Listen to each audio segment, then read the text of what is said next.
Hey, we are live. Good afternoon, and thank you so much for tuning in to Generational Wealth Wednesday. And in today's broadcast, I'm going to give you all some tips on building your emergency fund. By the end of this video, you will know how much emergency fund you would want to save, what an emergency fund is, how much you should be saving, and the disadvantages of saving too much. So if I'm looking this way, I apologize. My live is this way and my camera is right here. So forgive me. But I'm also trying to watch for comments. So hello, YouTube. Hello, Facebook. My name is Latasha, and I empower single mothers to find confidence to transition into fulfilled lives. And if you are here and you are not a single mother, it's okay because this is Generational Wealth Wednesday, and all of us can use some generational wealth tools and tips. And if you stick around to the end, I'll give you some tips and tricks to begin building your emergency fund today. Whether you're maybe thinking like, girl, what is you talking about? I'm barely making ends meet right now. But we gonna talk about that, okay? Because I understand. So I do believe that we can thrive financially, whether we are single mothers, whether we are single fathers, whether we don't believe it, whether we don't have a mindset that we can thrive financially because we've been experiencing lack so much. But God says his people perish due to lack of knowledge. So what if you're in your financial situation because you don't have the financial tools and education you need to get out? I believe that's anybody who's not in a financial situation they want to be in. They just don't have the tools and education because we are not taught these things in school. Okay, so let's go ahead and dive in. So what is an emergency fund? Thank you so much for tuning in. That's you come in. Go ahead and comment. Drop a comment where you're watching from. Drop a comment as to if this information is resonating with you. Let me know, okay? So what is an emergency fund? So an emergency fund is a lump sum of money, and we usually store it in a savings account. It's usually used to pay for emergencies, but as soon as we try to save an emergency fund, something always comes up. The car breaks down, the air conditioner in the house, it breaks and we have to get it fixed. Something always come up and we need an emergency fund, but most of us, we don't have that emergency fund. So we have to kind of rob Peter to pay Paul when an emergency comes up. And that's the reason why we're doing this broadcast today, because creating an emergency fund can reduce a lot of stress and give us a great peace of mind. It's like having money tucked away for emergencies. It reduces the stress that comes up in today's challenges, because something is bound to go wrong. An emergency is bound to come up. So if you have an emergency fund, you'll have the money there as a safety net to deal with the problem. But the question is, okay, Latasha, I hear you, but how should I be saving in my emergency fund? So let's talk about how much you should be saving. And then especially, I know I have single moms on, but again, like I said, if you're not a single mom, it's okay because this information is going to be good for you as well. So how much should we be saving? So when you Google budgeting tips, emergency funds, you're going to find a lot of contradicting advice relating to how much you should be saving in an emergency fund. Now, many of the experts suggest saving at least 3 months of expenses. So if all of your bills and expenses came to $1,500 a month, let's say, you should save at least $4,500 towards emergency. And to work out how much you should save, it's also important, like, for you to take into account your personal situation, your family's personal situation, like your job stability, whether you rent or own your home, or just how large, your family is. Everybody's financial situation is unique. It's kind of like a fingerprint, kind of like DNA. No person's financial situation is the same. So now you have to look at your emergency fund like you would with insurance. It's an investment, and it, protects you and your family if anything does go wrong. So making a commitment to save as much as you can is going to ultimately protect you and your family. So at being a single mother, it's just me. Like, it's only one income. I can't fall back on anybody else's income. So as a single mother, I have to make sure that I do all that I can to build an emergency fund. And I back in the days, I didn't have this type of mindset. I was spending everything I got as soon as it came in and went out. Whether it was for something I needed, whether it was something I wanted, or whether it was something that I just was foolish to buy. That's where I was. But we're not getting any younger. We're getting older, and we're raising kids. We have families, so we have to set ourselves up for success.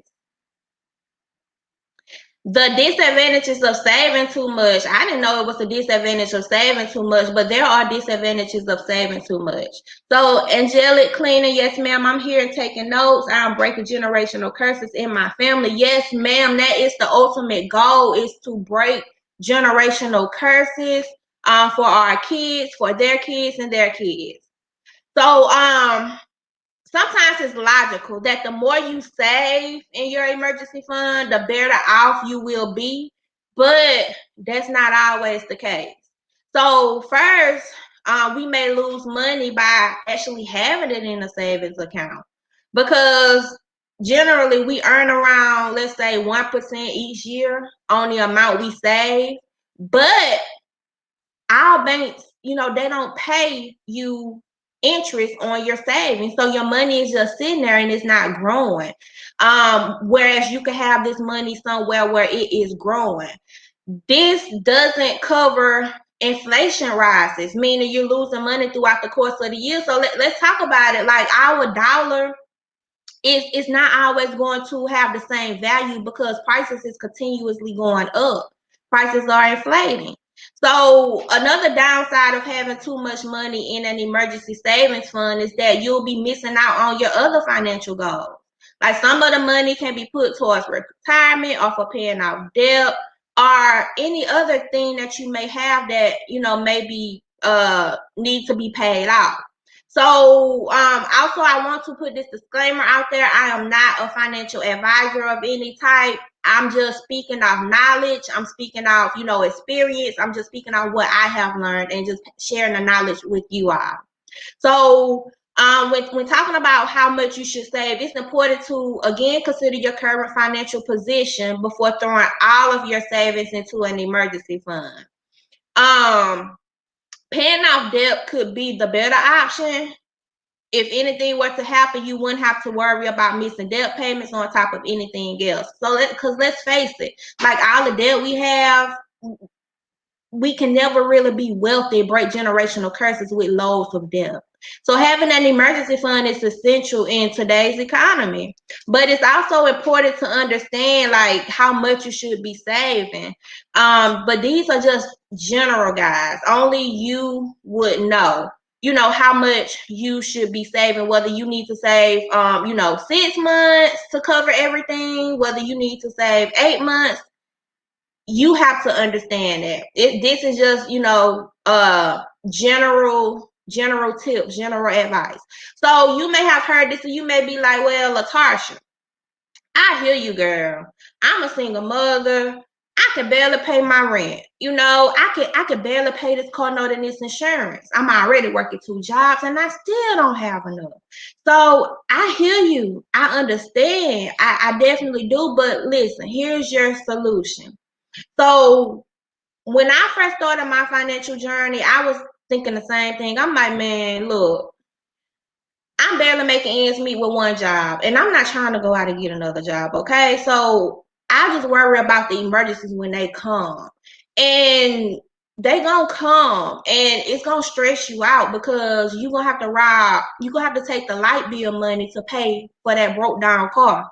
You're gonna have to take, the rent money to pay your child's daycare. Something is going to happen. So here's the solution that my financial experts have given me. It all starts with the instant pay raise. So do you know that a third of our money is taken before we even see it? Taxes. Like I don't understand. Like when did the government come and work these 80 hours with me?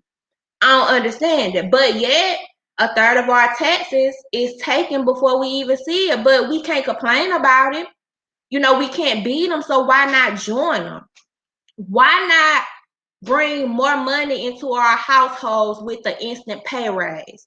And you may say, well, what is an instant pay raise? Well, an instant pay raise is it stops you from overpaying your taxes. Put it like that. Most of us, we're in income tax season and we're waiting on that income tax check. But would you believe me if I told you that, you know, that is only a overpayment of what you paid throughout the year? What if you could bring in that money every month, an extra $200 to $400 a month, because you stop overpaying taxes? And it's simple. You know, most of us, we don't have an income problem. We have a cash flow problem. We just have to control where our cash is flowing. We don't need to go out and get a second and third job. We need to control our cash flow problem. So my mindset changed when I partnered with the extra digit movement. So now they helped me to realize that I could shift my income to allow Uncle Sam to pay my debt. And we're making wealth real for millions. So with that instant pay raise, I was able to change my W-4 at my job. Well, the financial experts did it for me and they showed me how to do it. And I was able to bring in an additional income back into my household because I'm no longer overpaying taxes, which helped me tremendously. So what would it do for you? I don't know, maybe a extra $250 will set you up, you know, financially, so that you'll be able to reach some financial goals that you have set for yourself, such as starting an emergency fund. You know, I don't know. So let's get out of the mindset like I can't start no emergency fund. I don't know what you're talking about. I don't want to hear this. But we have to get out of the mindset and know that there is a solution. And sometimes you're not going to know the solution on your own. You have to have a team behind you working for you. So if you would like more information on, you know, how to get your instant pay raise from your job so that you're not overpaying your taxes, but you're bringing in that extra income in your house every 2 weeks, an extra $200 every 2 weeks, extra $100 every 2 weeks, 150 extra is extra because we don't want to overpay. When I go to McDonald's and I order, you know, my meal, I'm not finna overpay for my meal. If I order a sausage biscuit and it's 110 and they charge me 125, I want to know where that other 15 cent came from. So it's the same thing with our paychecks. In order to begin to reach our financial goals, such as building an emergency fund, we have to stop putting out money where the money don't need to go. We have to stop overpaying our taxes. That's step number one. So if you would like to begin your, you know, complete financial makeover, starting with the instant pay raise, then direct message me if you're on YouTube. I'll link my email in the description and reach out and I'll be happy to plug you into the financial movement. So again, my name is Latarsha. This is Generational Wealth Wednesday. Thank you all so much for tuning in. Hey, Shaquita, thank you for tuning in. My name is Latarsha. This is Generational Wealth Wednesday. Leave me a comment and let me know if this helped you. I'm going to do these each and every Wednesday, y'all, because as single mothers, we really need this. As a people, we really need this. And I have the information, the knowledge that the financial experts are giving me, and I'm going to, you know, I'm a cup, you know, being filled, so I'm going to pour into you all. But if you would like to join me on this movement, that's okay too. So again, my name is Latarsha, and this is Generational Wealth Wednesday, and I will talk to y'all later. Bye-bye.